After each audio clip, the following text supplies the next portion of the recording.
They're fighting. I'm biting.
See them jaw a little bit, looking for some space. Anyway, if you ever get the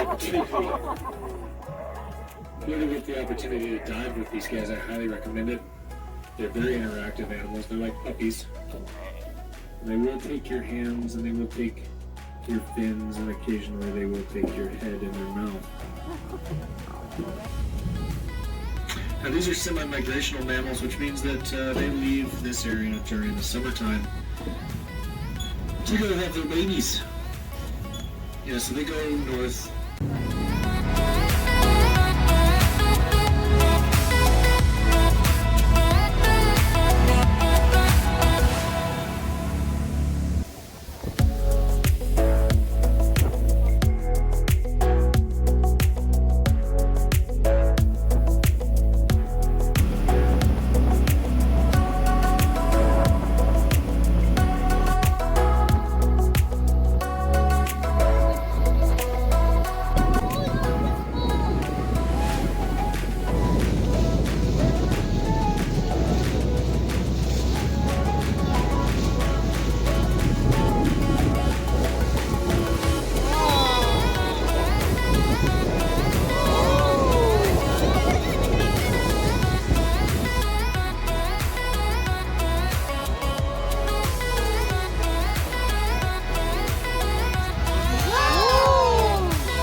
also